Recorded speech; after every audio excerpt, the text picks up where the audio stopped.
Hello， 大家好呀，我是雪里安，欢迎来到巴塞罗那 Episode 2。今天的主题是打脸。我是一个讨厌运动的懒人，居然在巴塞罗那爱上了爬山。我以为排了半辈子的队买的蛋糕一定是我的命中注定，但却被打第二次脸。然后我看到一栋外表丑丑像采石场的建筑，以为里面应该普普通通吧，结果一走进去，第3次打脸。好啦，脸都暖好了，我们回到今天早上，故事就从我抵达西班牙广场站，准备前往巨齿山的那一刻开始。不要忘了订阅、留言以及按赞哦。第一件事是来到这个柜台免换今天的登山套票，1张票搞定火车、缆车、地面缆车、视听中心、参观修道院和黑面圣母，46.5欧元包办所有行程。搭 FCG 的 R5 火车到阿耶利站下车，准备转搭缆车上山。缆车一路往上，风景也开始不停换场，越高越能看出它跟一般的山完全不一样。你们看 Montserrat 在加泰罗尼亚语中意为锯齿的山，它真的很像被巨人用大锯子锯过一样，一层一层的，非常独特。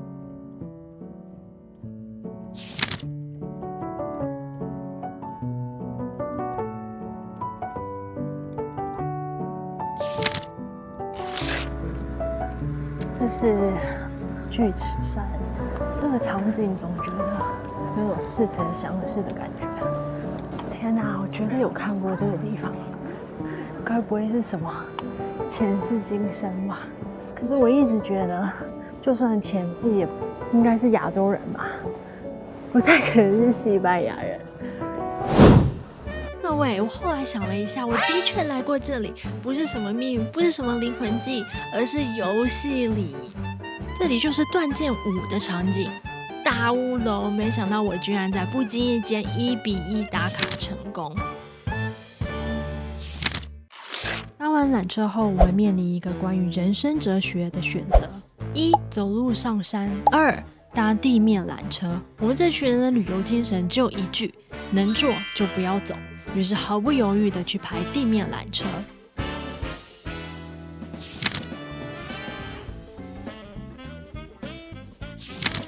从这个角度看，修道院真的超美，就像明信片一样。登顶，从山上往下看，那种震撼感难以言喻。山上有微风，非常舒服，在山顶享受一下这片宁静。下山路线大概30-40分钟，因为是往下走，所以还算轻松。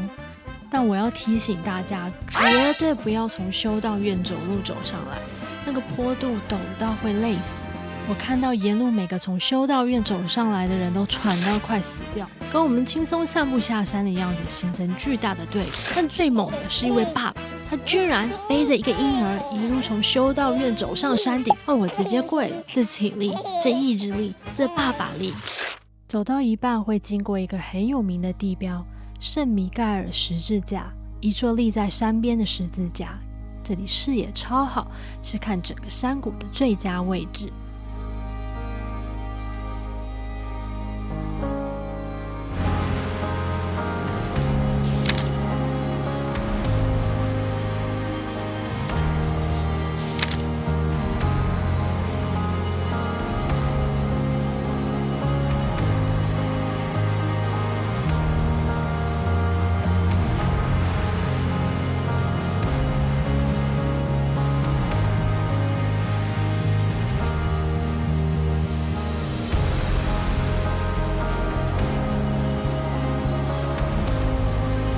从这个角度看过去，这座山好像狮身人面像，简直是大自然的奇迹。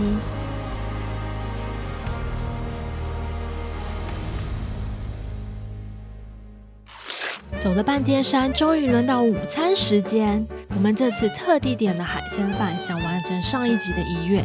结果这盘是朴实无华的食堂风味。真正的命定海鲜饭呢？继续寻找中。接下来各位注意，这里有一种刺客叫瓶装水，我在食堂顺手买了一瓶水，结果居然要4欧，4欧，是我整趟旅程中喝过最贵的 H2O。后来我才发现，如果在旁边的贩卖机买，只要1.8欧。再后来下山去超市，不到1欧元。我是买到了水界的爱马仕吗？前进修道院，先遇到这位棱角分明的圣乔治，不是哪个美院学生胡出来的东西哈，这是圣家堂受难逆面大师的作品。这是刚才我前面提到的那位背孩子的爸爸，已经下山了 ，respect。接着我们进入修道院里地位最高的建筑。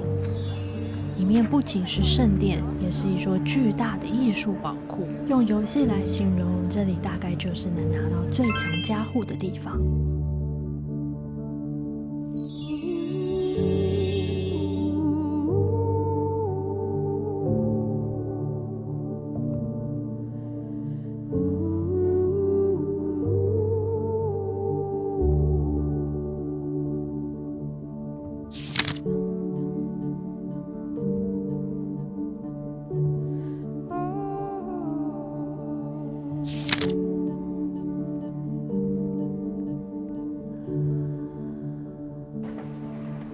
接着，我们越过雪花石膏做的天使之门，往2楼前进。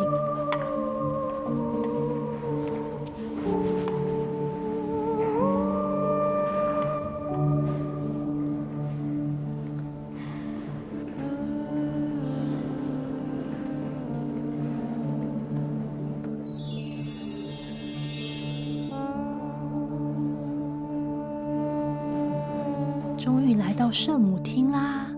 这里的墙壁都是金光闪闪的马赛克。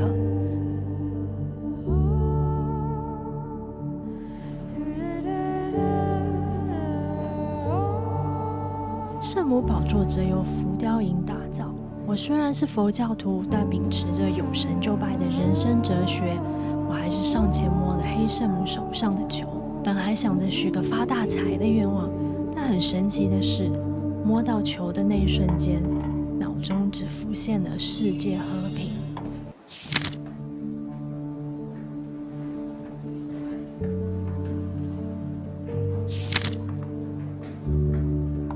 离开圣母寺，别错过这朵花，这是由教宗赠给圣母的纯金玫瑰，这只会领给世界上最重要的圣母朝圣地，也就是宗教界的蓝勾勾。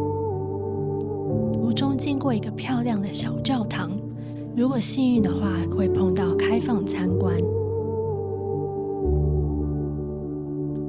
教堂外面的祈愿蜡烛好漂亮，一根要2.5欧，豪华版要3.5欧。用钱换心安，合理。这是幅用彩色陶瓷砖烧制的黑圣母壁画，它描绘了这里的3大标志：黑圣母、巨齿山，以及欧洲最古老的男童唱诗班。这是耶稣与12门徒。走进修道院里去。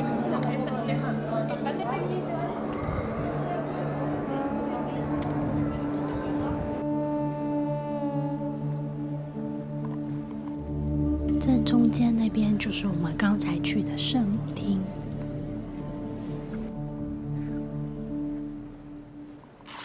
最后逛逛纪念品店，他们文创真的做得很漂亮，好会设计哦。但一个修道院还卖这些花花绿绿的东西，这样对吗？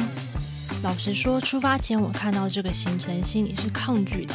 爬山，我这人最不喜欢动，但结果呢？这座山居然成为我整趟旅程中最喜欢的景点。可见旅游跟人一样，永远不要以貌取景。好啦，我们到了 Arena 商场。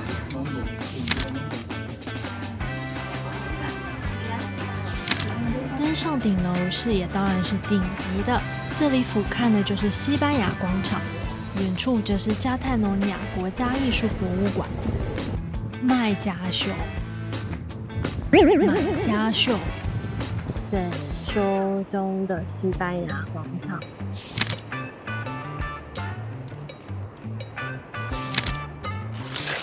既然视觉体验不达标，我们就要立刻从味觉上找补回来，去地下的意式冰淇淋店用点脂肪和糖分来补点血。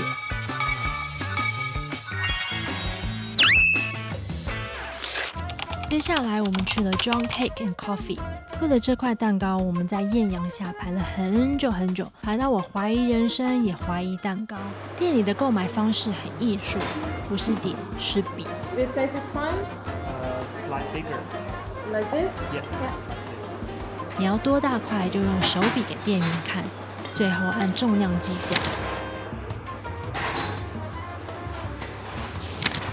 蛋糕本身浓郁，吃得出咸味，这部分真的很看个人口味。只是因为我排队排太久，期待值已经突破天际，最后反而觉得味道没有我想象中那么命中注定。这就有点像抽盲盒，你期待拿到隐藏款，但却开出了个正常款，不差，但就是没有走到我心里。接下来我们到米拉之家，简单讲，它的诞生理由非常务实。新婚的米拉夫妇立志当包租公伯，于是找了当时最火的建筑鬼才高第，来帮他们在最贵的地段盖一栋最顶的公寓。放到现在，大概就等于请大师去干地堡、汤臣一品那种 level。结果高第盖出一栋时代看不懂的建筑，别看现在是世界遗产，当年是被骂爆的，路人甚至送他一个绰号“采石场”，最后还演了一段跟甲方撕破脸的经典剧情，也因此这成为高第最后的私人住宅。一进中庭就能看到巨大的天井，整栋楼都靠这个打通了采光与通风。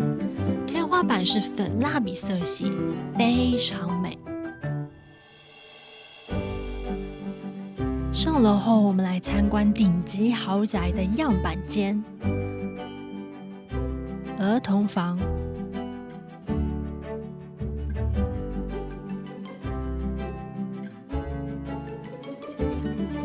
裁缝房、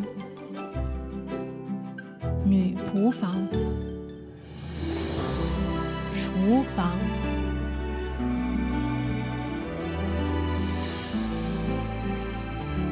储藏室、书房、卧室。每扇门框都有独立雕花，你能看到高第对细节的偏执程度。厕所，错了，重来。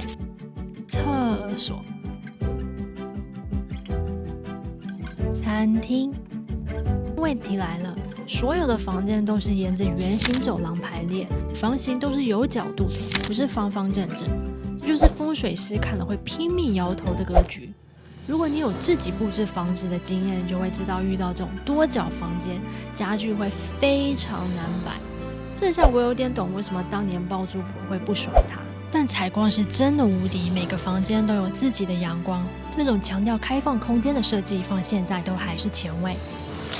阁楼里有展示高第的其他作品模型，你会发现他所有的灵感都是植物、动物、海洋、山脉这种有机线条。这个设计现在叫仿生学，因为它灵感全部来自大自然。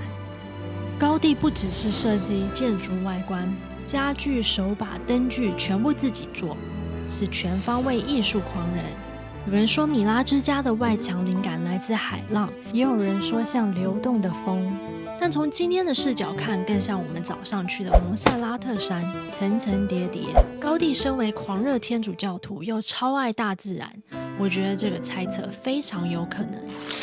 接着我们登上天台，传说中的奇形怪状烟囱就在这里。有人说像武士，有人说像外星人，还有人说像 Stormtrooper。这些烟囱不只是新潮，还兼具排烟和防风功能。但老实说，一般人根本不会特别去设计天台，但在这里，高第展现了极致的创意与执着。这里你可以远眺圣家堂，高第的两大巨作在空间上形成了对话。题外话，看到这里，你有没有觉得这栏杆很不搭嘎？没错，因为这是业主自己建的。据说高地曾告诉他们 Wiyong langan o wenti, sansum, pin mail langan。显然业主没有理他。逛了一圈纪念品店后，发现每个都好美，但每个都好贵。如果你想看我买了什么，可以留言告诉我，我之后再拍一集开箱。最后我想说，我在查米拉之家有什么厉害时，所有文章都在讲什么没有主承重墙啦，270个悬念线拱架啦。拜托，对不是建筑系的我们来说，拱架是27个还是270个，听起来根本差不多，完全看不懂。所以我干脆做了一个超白话比较表，这样大家就知道到底厉害在哪里，顺便也让我看起来比较懂一点。